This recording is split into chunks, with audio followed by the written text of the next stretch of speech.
নমস্কাৰ এই মুহূৰ্তত দিবলৈছোঁ সন্ধিয়াৰ কেইবাটাও বিগ ব্ৰেকিং নিউজ। আজি হৈছে 22 নৱেম্বৰ। গোটেই অসম তথা ভাৰতৰ বিভিন্ন প্ৰান্তৰ পৰা যুগুতোৱা হৈছে কেইবাটাও গুৰুত্বপূৰ্ণ খবৰ। এনেবোৰ খবৰ নিতৌ পাই থাকিবলৈ আমাৰ চেনেলটো ছাবস্ক্ৰাইব কৰি ভিডিঅ'টোত এটা লাইক কৰি দিব।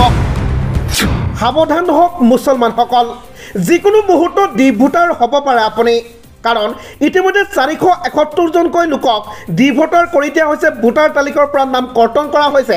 একফালৰ পৰা ভোটাৰ তালিকাৰ পৰা নাম কৰ্তন হৈ আছে মুছলমানসকলৰ। গতিকে ভিডিঅ'টো চাই থাকক। মুখ্যমন্ত্ৰী হিমন্ত বিশ্ব শৰ্মাই কৰিছে আৰু কেইবাটাও ডাঙৰ ঘোষণা আপোনালোকক জনাইছোঁ সবিশেষ। ভোটাৰ তালিকাৰ পৰা কৰ্তন হ'ল 471 গৰাকীৰ নাম। গোটেইকেইজন মুছলমান নাগৰিক। এইসকল মুছলমানে ভোটাৰ তালিকাত নাম দি অসম চৰকাৰৰ বিভিন্ন সা সুবিধা লাভ কৰি আছিলে। এতিয়া এইসকল ভোটাৰ তালিকাৰ পৰা নাম কৰ্তন কৰি দিয়া হৈছে। এইসকল এতিয়া ডিভোটাৰ। আপোনাৰ নামো যিকোনো মুহূৰ্তত কৰ্তন হ'ব পাৰে। আপোনাক জনাইছোঁ সবিশেষ। ভিডিঅ'টো অলপ স্কিপ নকৰাকৈ শেষলৈকে চাই থাকিব। ভোটাৰ তালিকাৰ পৰা অবৈধ ভোটাৰৰ নাম কৰ্তন প্ৰক্ৰিয়া আৰম্ভ। ৰাজহ চক্ৰ বিষয়াৰ কাৰ্যালয়ত হুলস্থুলীয়া পৰিৱেশ। ভোটাৰ তালিকাৰ পৰা নাম কৰ্তন হ'ল 471 গৰাকী ভোটাৰৰ নাম। শখ ডিভোটাৰেৰে ভৰি পৰিল সোণাপুৰ ৰাজহ চক্ৰ বিষয়াৰ কাৰ্যালয়। ডিমৰীয়া সমজিলা কাৰ্যালয়ত আৰম্ভ হৈছে ভোটাৰ তালিকাৰ পুনৰীক্ষণ প্ৰক্ৰিয়া।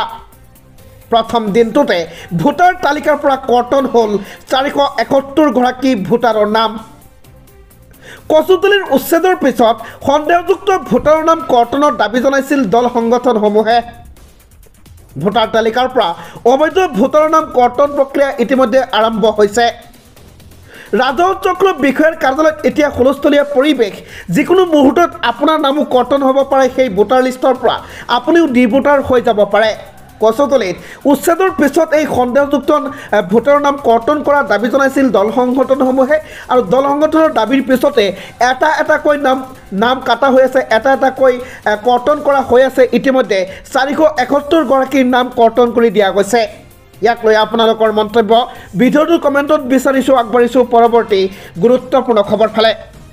অসম ভূমিৰ পৰা মুছলমানৰ নাম ধূলিসাৎ কৰা যি ষড়যন্ত্ৰ মুখ্যমন্ত্ৰী হিমন্ত বিশ্ব শৰ্মাই ৰচনা কৰিছে, সেই ষড়যন্ত্ৰত কেতিয়াও উপনীত হ'ব দিয়া নহ'ব বুলি আব্দুল খালেকৰ ডাঙৰ মন্তব্য। কংগ্ৰেছৰ বিধায়ক আব্দুল খালেকে আৰু কেইবাটাও ডাঙৰ মন্তব্য কৰে। অসমৰ বিভিন্ন প্ৰান্তৰ নাম সলনি কৰাক লৈ মুখ্যমন্ত্ৰী হিমন্ত বিশ্ব শৰ্মাই যি সিদ্ধান্ত গ্ৰহণ কৰিছে, এই সিদ্ধান্তক লৈ আব্দুল খালেকে কৰিছে কেইবাটাও ডাঙৰ প্ৰশ্ন। জনাইছোঁ সবিশেষ। ভিডিঅ'টো অলপ স্কিপ নকৰাকৈ শেষলৈকে চাই থাকিব। সলনি হ'ব দুদৰালি আমিন গাঁৱৰ নাম। ইতিমধ্যে কৰিমগঞ্জৰ নাম সলনি কৰা হৈছে। কৰিমগঞ্জৰ নাম সলনি কৰি শ্ৰীনগৰ বুলি ৰখা হৈছে। শ্ৰীনগৰ এতিয়া কৰিমগঞ্জৰ নতুন নাম। ঠিক তেনেকৈ অসমৰ বিভিন্ন গাঁও, পঞ্চায়ত আৰু জিলাৰ নামো পৰিৱৰ্তন কৰা হ'ব বুলি মুখ্যমন্ত্ৰী হিমন্ত বিশ্ব শৰ্মাই ডাঙৰ ঘোষণা কৰিছে। শীঘ্ৰেই সলনি হ'ব দুদৰ আলি আৰু আমিন গাঁৱৰ নাম। কৰিমগঞ্জৰ দৰেই নাম সলাই পেলোৱা হ'ব কেইবাটাও অঞ্চলৰ। মুছলমানৰ নাম থকাৰ বাবেই মুখ্যমন্ত্ৰীয়ে নাম সলাব কেইবাটাও অঞ্চলৰ।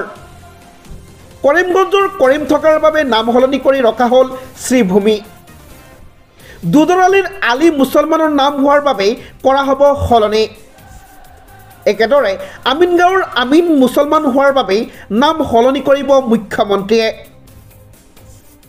নাম সলনি কৰাক লৈ মুখ্যমন্ত্ৰীক কটাক্ষ আব্দুল খালেকৰ। ঠিক একেদৰে আহমেদাবাদৰ নামো সলাবলৈ আহ্বান জনাইছে মুখ্যমন্ত্ৰী হিমন্ত বিশ্ব শৰ্মাক। যোগী আদিত্যনাথৰ সৈতে প্ৰধানমন্ত্ৰীক প্ৰস্তাৱ দিয়াৰ আহ্বান জনাইছে আব্দুল খালেকে। নাম সলনি প্ৰসংগ বিতৰ্কৰ মাজতেই আব্দুল খালেকৰ এনে বিস্ফোৰণ। শীঘ্ৰেই সলনি হ'ব দুদৰালি আৰু আমিন গাঁৱৰ নাম। কৰিমগঞ্জৰ দৰেই নাম সলাই পেলোৱা হ'ব কেইবাটাও অঞ্চলৰ।